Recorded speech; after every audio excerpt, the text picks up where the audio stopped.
માયાબેન 20 કલાક થઈ ગયા, હજી પાણીનો નિકાલ નથી થતો અનેક વિસ્તારોમાં. આ સંજોગોમાં શહેરની ખાડીઓનું પુરાણ કેટલું જવાબદાર? હું સમજુ છું રોનકભાઈ, પણ આ 19 થી 20 ઇંચ વરસાદ એક સાથે પડવો, ઉપરવાસમાંથી ખાડીમાં પૂર આવવું, આ ગંભીર બાબત છે. પણ એને લઈને પણ અમે મહાનગરપાલિકાનું તંત્ર, કોર્પોરેટરો, સ્થાનિક આગેવાનો સૌ સાથે મળીને સુરતને ન્યાય, મારી જનતાને ન્યાય કેવી રીતે મળી શકે એવા પૂરતા પ્રયત્ન અમે કરી રહ્યા છીએ. બેન, મારો સવાલ આટલો છે તમને, ખાડીની આજુબાજુમાં દબાણ, ખાડીનું ડ્રેજિંગ નહીં થવું, એ સુરતમાં પાણીનો નિકાલ નથી થતો, તે માટે કેટલું જવાબદાર? જે પણ કોઈ દબાણને લઈને જવાબદાર અધિકારી કે જે પણ કોઈ વ્યક્તિ હશે તેને છોડવામાં નહીં આવે. મેયર મેડમ, મારો સવાલ છે કે કેટલું જવાબદાર? હું તો છાતી ઠોકીને કહું છું, ડુબાડી નાખ્યું સુરત તમારા કોર્પોરેશનના પાપે, અને તમારા જ પક્ષની અત્યાર સુધી સરકાર હતી.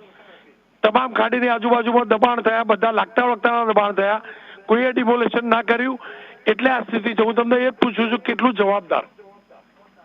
જે પણ કઈ હશે ઝોનના અધિકારીઓ હશે. અધિકારીઓ પર નથી પૂછતો મેયર મેડમ, હું કહું છું ખાડીઓ કેટલી જવાબદાર, ખાડીઓમાં થયેલા દબાણ કેટલા જવાબદાર? દબાણ જો જવાબદાર હશે હું કહું છું, તમને લાગે નથી લાગતું? ના પાડો ના લાગતું હોય તો દૂર કરવામાં આવશે. આપ મેયર છો, આપને નહીં દેખાતું દબાણ થયેલું છે? આપ શહેરના મેયર છો, નથી ખબર પડતી? બે બાજુ દબાણ છે, બિલ્ડરોના બિલ્ડિંગો બનેલા છે.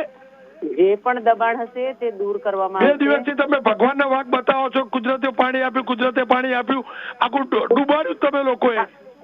આ ઉપરનું પાણી છે અને જે પણ દબાણો અમારા ધ્યાનમાં આવશે તેને દૂર કરવામાં આવશે. તમારા ધ્યાનમાં નથી એમ કહો છો બેન? હા, ધ્યાનમાં છે. જે પણ ધ્યાનમાં આવશે તેને તાત્કાલિક ધોરણે આ દબાણ દૂર કરવામાં આવશે. એની તપાસ કરીશું અમે એની તપાસ કરીશું, એની તપાસ માંગીશું.